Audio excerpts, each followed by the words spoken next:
No crazy intro for today's video simply because we have so much to do. If you guys are still not a part of the family and not subscribed, give you a little recap. This is part 3 for this crazy build. Part 1 is over here. 1, 2.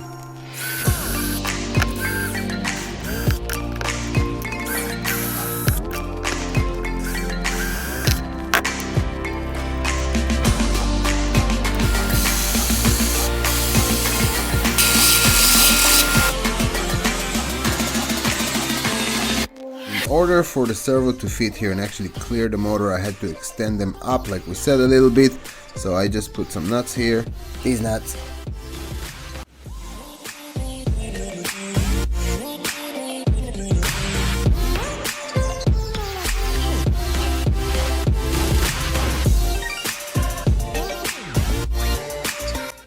This horn is straight, servo horn is straight.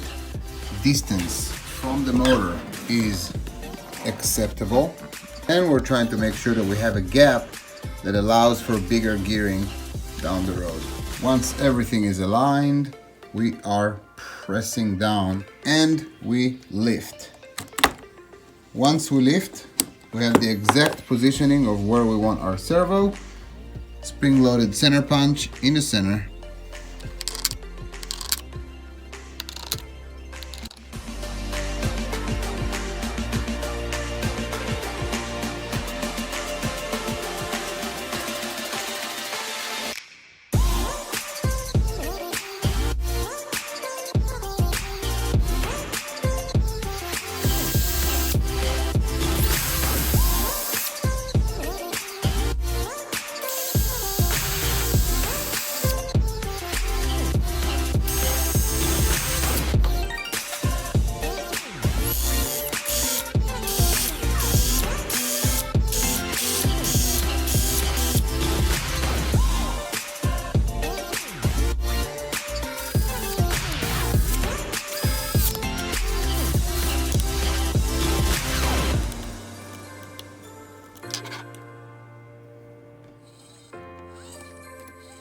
And servo is installed, fastened, everything is moving, everything is just the way it's supposed to be. Nothing is rubbing, nothing is touching. Obviously, the only thing left to do is to cut that little screw here just for a nice finish. And this steering mechanism is ready.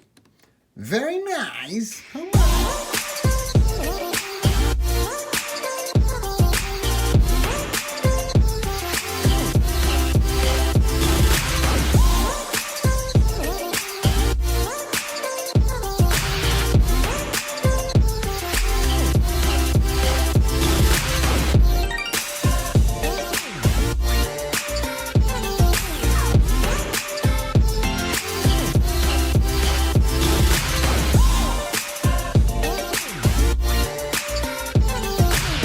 Alright, now that we have both ESCs with dual lock on them, obviously I put 2 layers. I'm going to remove that protective film and glue them together. It really is strong enough. You guys will be surprised.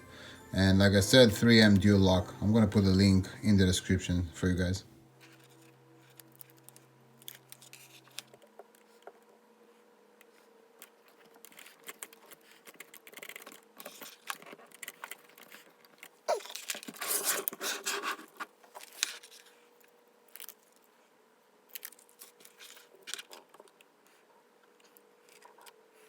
Before we start soldering, I'm just going to share my equipment with you guys. This is what I use. This is my soldering station. Pretty darn amazing. Track Power TK950. Cut this with a blade and make sure that you're not cutting those fibers inside, obviously. And then I'm just going to expose it with cutters. So this is how it looks. And then I'm going to spin it around a little bit, and that's pretty much it. A lot of people tin their wire before they actually solder. You guys, I guess, theoretically supposed to do that. I don't do it. I just do everything at once. It saves me time and it's just as strong. Now guys, I'm not soldering expert. I just have that Machimi collet, and it's holding my bullet and it's holding my wire. I put some flux on the wire, put some flux, a little bit of flux inside the actual bullet. 900 degrees. Make sure my head is pretty clean. And then I just come here and I transfer gently heat with the use of a little bit of solder, I transfer heat into my bullet and I wait a little bit. Now, pretty important, you have to let your flux actually work on your wire, because eventually the wire will somewhat drink that flux really, and you will have solder all the way here, about a ½ inch inside the wire. Now I'm trying to make sure that I take my sweet time here, so I'm just working my way through gently, making sure there's always a sufficient temperature with my wire and with my bullet. And I pretty much fill up the cup, and that's pretty much it. I think we're completely full, and I think our wire is filled with solder. Once again, guys, I'm not soldering guru. I just did it like 3,000 times. But I make sure that there's no solder on the outside, of course. I make sure that my soldering here is solid and my cup is completely full. I make sure I have enough solder on the wire. So if I'm trying to clinch it, you see all that here is filled with solder. It's solid, obviously very, very strong, and that there is no solder on the outside. And usually what I'll do is I'll make sure that all my heat shrinks are about the same length. I decided to use white for this specific build, and I'm just going to do one of these just so you guys can see how it's done. I'm pretty sure that most of you knows. Usually my heat shrink, I try to make sure that it's a little bit over what I needed, because they are heat shrink, they do shrink. So if you put that exactly in the same level of where that bullet ends, it's going to be too short actually. So I overdo it normally, just a tad. I would probably say like a ½ millimeter of overdoing it.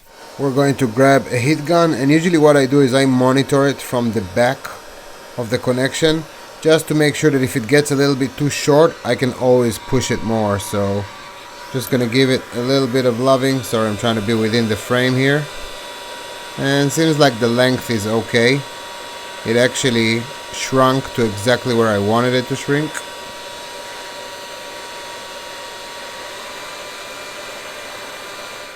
Okay, now that we got motor, wires, ESCs installed and everything, we're going to put that receiver box right here, and then the GPS will sit right here. In order to do so, we need to cut this servo mount off and cut this ESC mount off and make sure it's only one box, and then it'll be able to sit here nicely. Let's do it.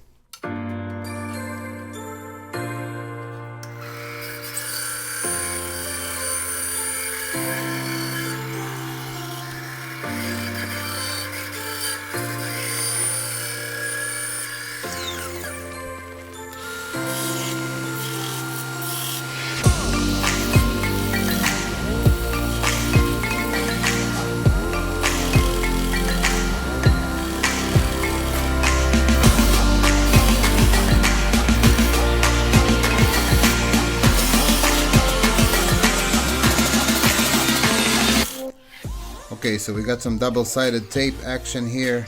I'm going to leave this crack towards the ESCs, and I'm going to position that in the center, but a little bit towards the back, just so I have a little bit more room to actually put zip ties or whatnot, or wires if need be. And that looks pretty good. Making sure it's all aligned just the way I want it to be. And I'm going to press very firm, and the reason is that this receiver box will have a gyro inside of it, and obviously the gyro will actually receive those moments. So we want the box to be one with the chassis, obviously with the car. Alright folks, so this will be it for tonight's episode.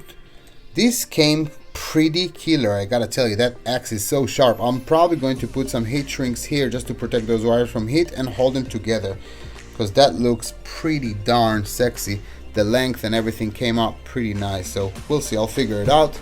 We did our servo, we did our ESCs, obviously wires, soldering, heat shrinks, receiver box, and GPS. Next episode we're going to build some custom carbon fiber skirts for our lipos together on both sides. It's going to be 4 batteries, and we're going to do our connector. I just put that chassis brace without you guys. I apologize. I hope you forgive me. Guys, if you're subscribed, awesome. Thanks for being part of my family. If you're not, become part of my family.